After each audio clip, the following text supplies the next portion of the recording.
Salude, don Hassan Akram, porque ya tenemos lista nuestra invitada. Hace mucho tiempo que queríamos tenerla en este programa. Sabemos que es una mujer muy ocupada y la verdad, los últimos acontecimientos en su país, Perú, no lo hacen más fácil. Está Verónica Mendoza desde nuestro vecino país, con quien, líder de la izquierda peruana, ex candidata a la presidencia. Muchas gracias por estar aquí conectada con la voz de los que sobran.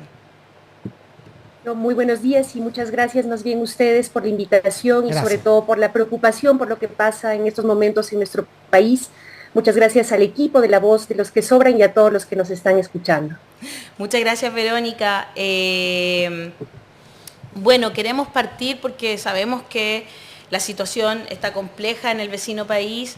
¿Y cuál es la situación que hoy ha provocado la represión del gobierno de la presidenta Dina Boluarte contra las manifestaciones, que ha sido una represión muy fuerte, digamos, muy dolorosa?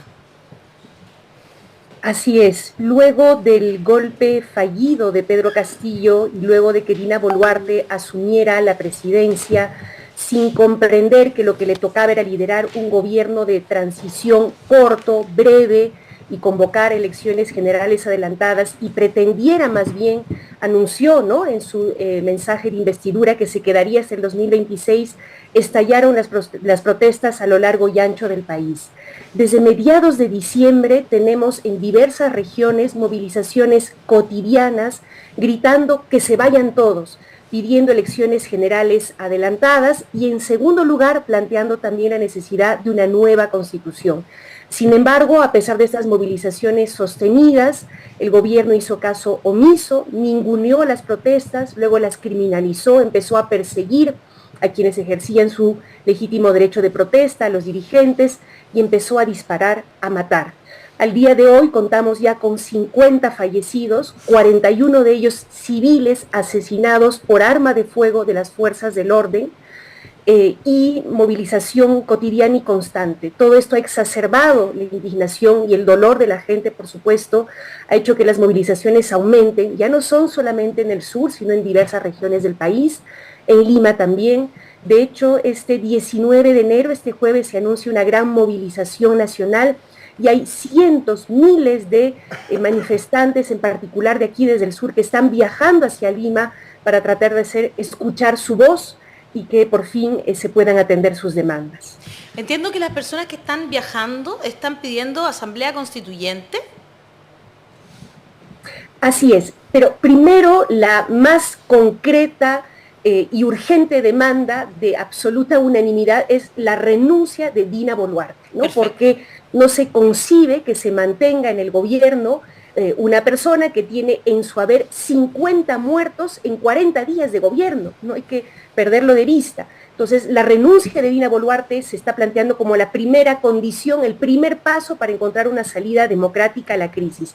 Pero al mismo tiempo se plantea también que la mesa directiva del Congreso renuncie, que se elija, ¿no?, a un gobierno de transición que tendrá que ser encabezado por un parlamentario medianamente democrático, ¿no es cierto?, consensual de este Congreso, que dirija, como decía, un gobierno de transición que adelante las elecciones generales para este año 2023 y que junto a esas elecciones adelantadas consulte en un referéndum al pueblo peruano si quiere o no una nueva constitución. Esa es la ruta, la salida a la crisis democrática, pacífica, que es totalmente viable legalmente, constitucionalmente, pero sobre todo participativa y democrática, pero que lamentablemente desde el gobierno, desde los grupos de poder se rechazan, se rehúsan a implementar. Verónica, te quería preguntar respecto a la institucionalidad de protección a los derechos humanos que existe en el Perú. Hay, por ejemplo, un Instituto Nacional de Derechos Humanos, como ocurre en Chile. Hay, por ejemplo, delegaciones de organizaciones internacionales a las cuales se les permite la entrada. Yo recuerdo que acá, que en los momentos más álgidos del estallido social, cada vez que había protesta, habían delegaciones con miembros del Instituto Nacional de Derechos Humanos que estaban con sus respectivos cascos, claro, que lo identificaban, veedores, revisando el actuar policial, denunciando lo que había que denunciar, y esto derivó después en querella, en procesos que están todavía abiertos, en denuncias también en cortes internacionales. Entonces, por un lado, ¿cuál es la institucionalidad de los derechos humanos en Perú? Si existen estas mínimas garantías y qué va a venir después. ¿Ya hay demandas, ya hay querellas? ¿Cuáles son los pasos que vienen? Lamentablemente, hoy estamos ante un régimen cívico-militar donde mandan los poderes fácticos, las grandes empresas, el oligopolio mediático concentrado en Lima, las fuerzas políticas de ultraderecha y las fuerzas del orden que tienen un inusitado protagonismo, no solamente con la represión en las calles, sino un protagonismo político, ¿no? Esto hay que decirlo, y que ha optado por una lógica de represión y criminalización de la protesta, de la disidencia, ¿no? Que tiene un componente policial, judicial, ¿no es cierto?, y sobre todo mediático, ¿no? Y lo grave es que en los últimos días en particular el discurso del gobierno cívico-militar ha ido virando, porque inicialmente descalificaba a los manifestantes como vándalos, delincuentes, pero ahora ha empezado a utilizar un discurso contrasubversivo, es decir, calificando a los manifestantes como terroristas. Y nosotros en el Perú sabemos lamentablemente lo que eso significa. Cuando desde las fuerzas del orden, desde el poder se empieza a descalificar a quienes se movilizan, tildándolos de terroristas, es con el objetivo de deshumanizarlos, de avalar así su eliminación política o real, y eso es lo que está ocurriendo lamentablemente en esos días. Además, el gobierno ha optado por politizar a la Policía Nacional, que ha promovido movilizaciones, ¿no?, supuestamente por la paz, con un perverso discurso, ¿no?, en el que se apela a la paz y al orden, al mismo tiempo que se dispara a matar a los manifestantes y se trata de instalar una lógica de polarización y división entre peruanos buenos y peruanos malos, ¿no? Frente a esto, por supuesto, hay respuesta de la Defensoría del Pueblo, de la Coordinadora Nacional de Derechos Humanos, de colectivos de defensores legales, de activistas, también desactivadores de bombas lacrimógenas, brigadas de médicos, ¿no?, que se han ido organizando, ¿no?, como ocurrió efectivamente en Chile, pero que a estas alturas aún son insuficientes para responder a la brutalidad, ¿no?, con que han estado operando las fuerzas del orden. Les cuento rápidamente un caso que ocurrió aquí en el sur, en Juliaca, ¿no?, donde un joven interno de medicina que estaba en sus últimos años de estudio, que integraba una brigada de rescate, recibió un disparo de bala, ¿no?, en el tórax en el momento en el que socorría a un herido. Ese es uno de los muertos con los que hoy lamentablemente contamos y que nos duelen en el país. Un médico, un brigadista que estaba socorriendo a un herido que recibió un disparo de la Policía Nacional. Esa es la lamentable situación que estamos viviendo.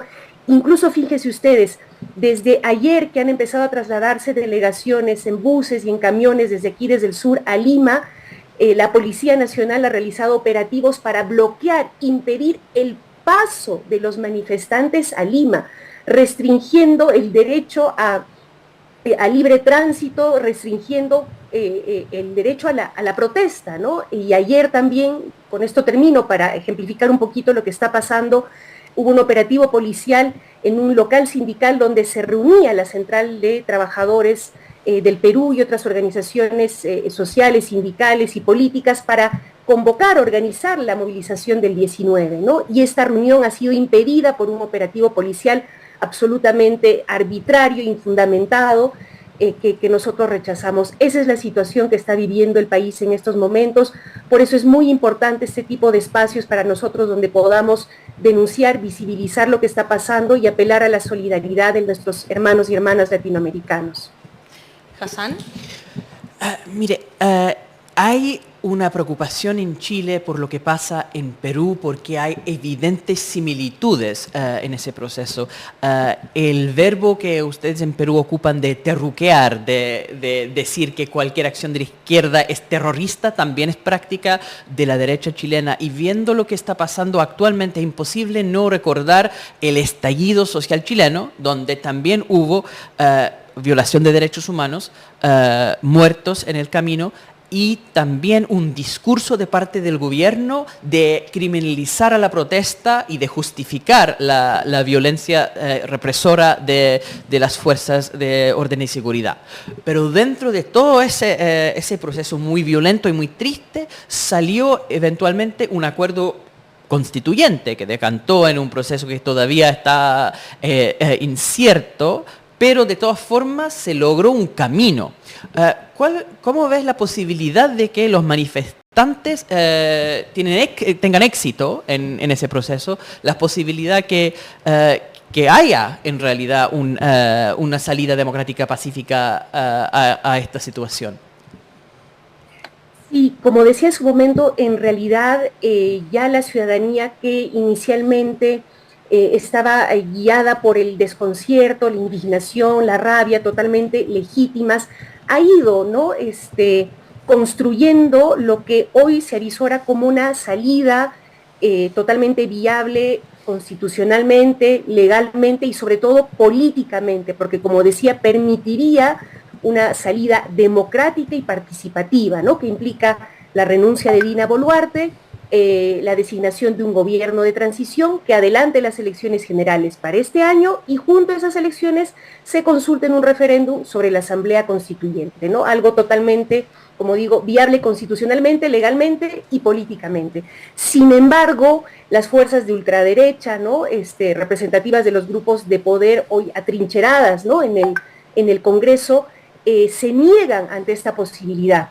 Fíjense ustedes que luego de que Dina Boluarte planteara al Congreso un adelanto de elecciones, el Congreso aprobó un adelanto para el 2024, cosa que la ciudadanía rechaza porque le parece excesivamente lejano.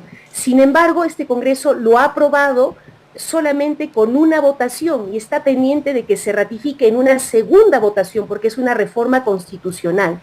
Y en lugar de plantear esta segunda votación lo más inmediatamente posible, ¿no es cierto?, luego de 50 muertos, el Congreso sigue postergando, ¿no?, la ratificación de este adelanto, ¿no? O sea, ni siquiera al 2024 lo quieren adelantar, es más, han postergado la legislatura del Congreso para el 15 de febrero, que es una burla, un insulto a las movilizaciones que se están llevando a cabo en estos días. Es más, para que tengan una idea, al mismo tiempo que la gente se movilizaba, no solo se negaban a aprobar el adelanto de elecciones, sino que han ido planteando una serie de reformas constitucionales para atornillarse en el poder y terminar de capturar lo que todavía no han logrado capturar. ¿A qué me refiero?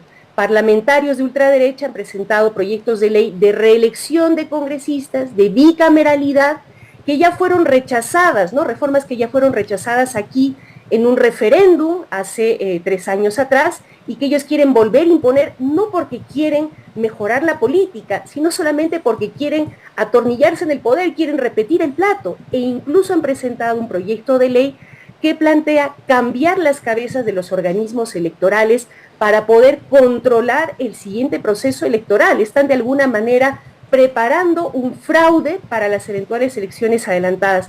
Lo que quiero decir con esto es que lamentablemente la clase política que hoy está en el Parlamento, ¿no?, que es finalmente el espacio que tiene la sartén por el mango para tomar estas definiciones, además de Dina Boluarte, no tiene ninguna voluntad de escucha, de diálogo, y por el contrario se ha ido afirmando en un discurso de represión, de criminalización, y no tendrá reparo en que se pierdan más vidas, ¿no?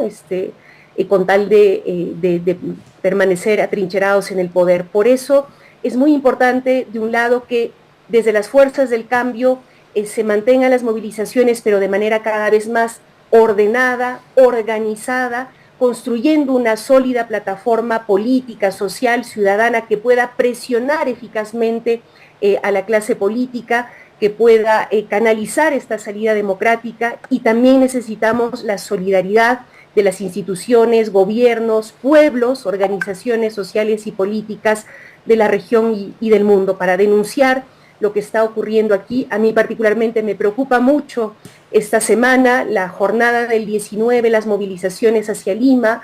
Esperamos que no haya más muertos que lamentar, pero es un riesgo es un riesgo sobre el cual queremos advertir y pedir su solidaridad. Absolutamente, vamos a estar pendientes, Verónica, de lo que suceda el jueves, porque claro, no queremos que haya más muertos, por lo menos, ¿no? Ni heridos, ni nadie que pierda la vida.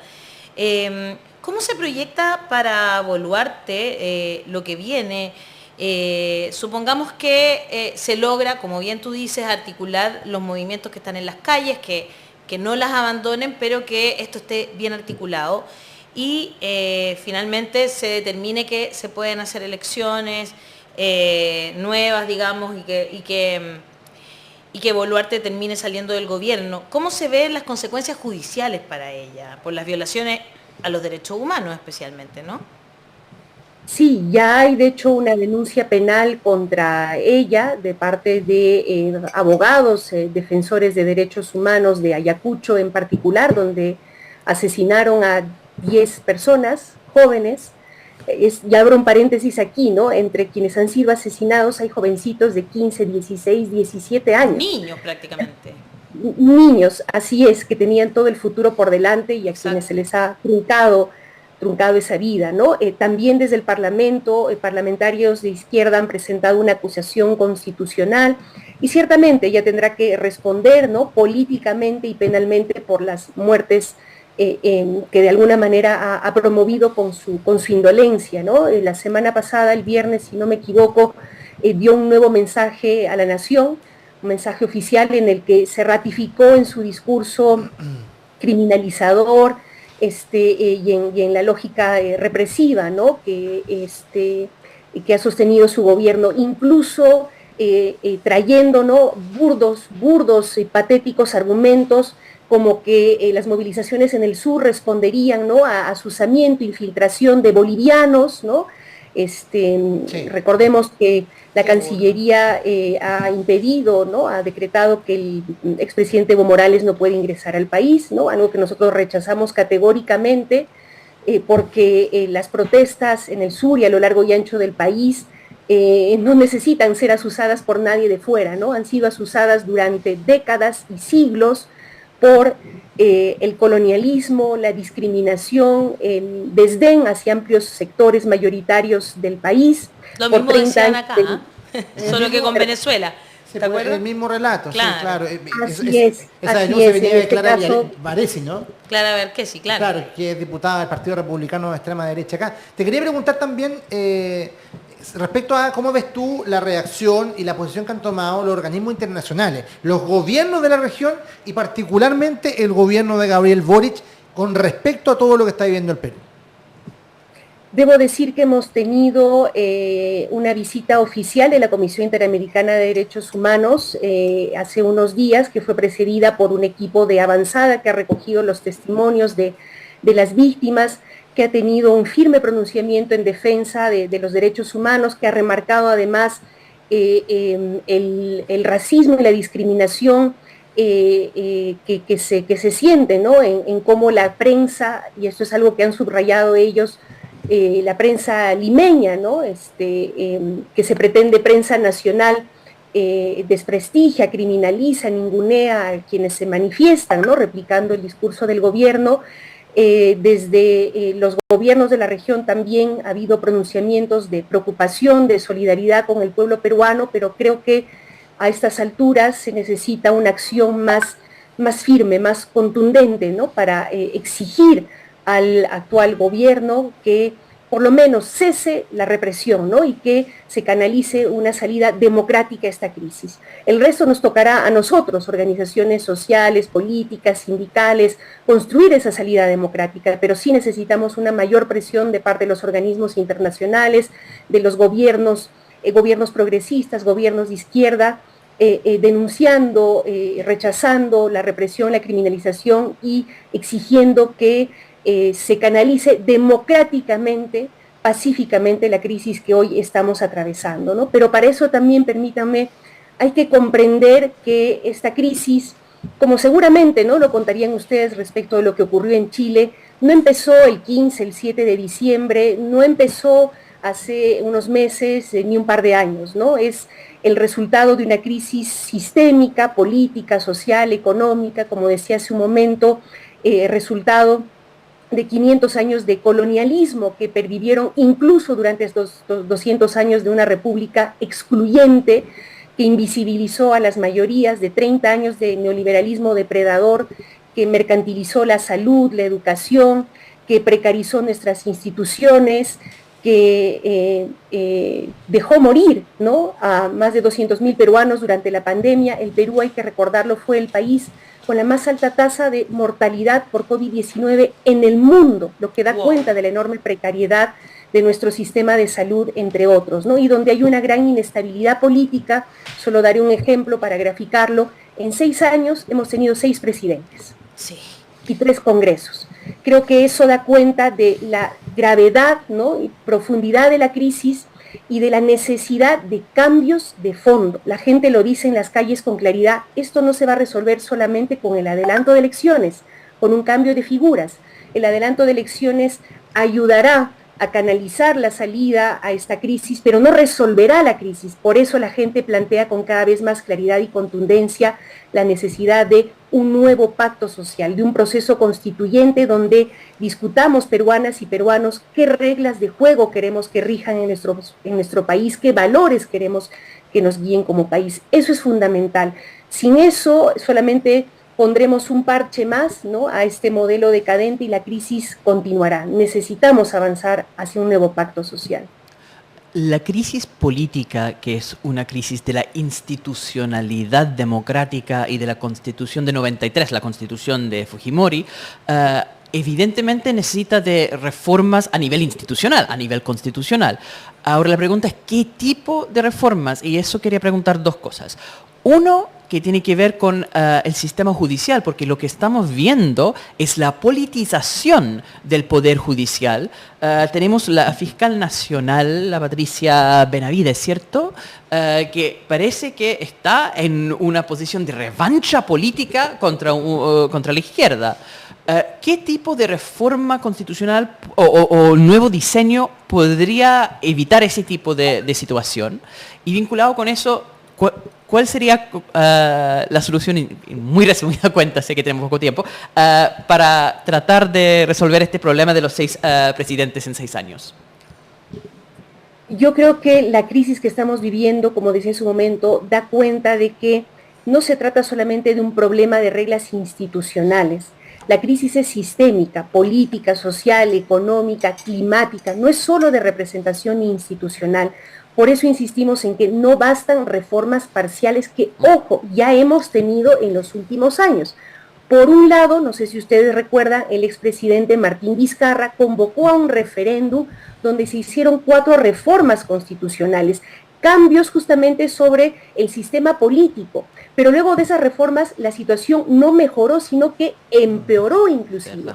Y reformas constitucionales también ha venido haciendo este Congreso de mayoría de ultraderecha, que ha hecho varias reformas a la Constitución, pero para seguir ampliando su margen de poder, debilitar la figura presidencial, más allá de Pedro Castillo, la figura presidencial como institución, recortar, por ejemplo, el derecho al referéndum del pueblo peruano respecto de cualquier reforma constitucional. Entonces, reformas para bien se trataron de hacer, reformas para mal las está haciendo este Congreso de manera permanente y perversa. Por eso, más que reformas parciales, necesitamos un gran diálogo nacional, un gran diálogo y movilización nacional para que se reconstruyan los lazos, se vuelvan a tender los puentes entre los distintos sectores de la sociedad que hoy están distantes, entre los cuales hay brechas profundas, no solo respecto de desigualdades económicas o de acceso a servicios, sino también profundas desigualdades que tienen que ver con la identidad cultural. El racismo profundo que ha aflorado en estos días es brutal y doloroso. Ese es el tipo de heridas tan profundas que hoy los peruanos tenemos que sanar. Por eso, y creo que ustedes ahí nos han dado también una gran lección al respecto, entendemos que un proceso constituyente no es solo una suma de leyes, de medidas, de reformas que luego se incluyen en un texto normativo, sino tiene que ser un gran diálogo nacional, un gran momento de reencuentro, de escucha para superar los prejuicios que hay entre nosotros, las distancias, las tender puentes, ¿no? Entre nosotros para poder construir un nuevo pacto social que nos pueda volver a unir como peruanos, ¿no? Creo que, como ustedes también lo decían respecto del proceso chileno, tenemos que dejar atrás esta constitución fujimorista de la dictadura y construir la constitución de la democracia, la constitución de todos los pueblos y de todas las voces que hoy no tenemos. Nuestro público también ha escrito algunas cosas que te quiero leer. Verónica dice en Facebook, Claudio Vicencio dice, se me paran los pelos escucharlo de Perú. Qué momento más doloroso y peligroso. Eduardo Enrique Carvajal dice, vamos Perú que se puede, solo el pueblo defiende al pueblo. Toda nuestra solidaridad desde la distancia. En YouTube, Miguel Zamorata dice, saludos hermanos peruanos, abajo la dictadura de Dina Boluarte. Sergio Romero dice, buen día Verónica, resistencia Perú, la oligarquía es más salvaje. Fuerza, hermanas y hermanos peruanos. Gloria Galvez dice, saludos hermana, aguante Perú. Y Ricardo Alfaro dice, Boluarte es la nueva Yanina Áñez, el pueblo peruano es realmente valiente. Son los comentarios de nuestro público a esta hora, Verónica. Te agradecemos muchísimo haber estado conversando con nosotros, te deseamos lo mejor para ti y para el pueblo peruano en lo que se viene. No es fácil enfrentar a estas oligarquías que en nuestro continente, ¿no es cierto?, han gobernado, como tú bien decías, durante tanto tiempo, durante siglos, podríamos decirlo, ¿verdad? Y también son los dueños, y nunca hay que olvidarlo desde acá como comunicadora, de los medios de comunicación hegemónicos, y ponen los temas que ellos quieren, el framing que terminamos leyendo es el que ellos quieren que leamos, y eso hace muchísimo más difícil todo lo que se viene. Así que les mandamos un abrazo y mucha fuerza desde aquí de Chile para todas y todos los peruanos y peruanas. Muchas gracias por su solidaridad y mucha fuerza para ustedes también. Sé que en Chile el proceso constituyente continúa. A veces el camino es más largo de lo que esperamos, pero no por eso debemos de dejar de andar. Mucha fuerza y un gran abrazo para ustedes. Muchas gracias, Verónica. Lo mismo por allá. Chao, chao, que estés muy bien. Chao.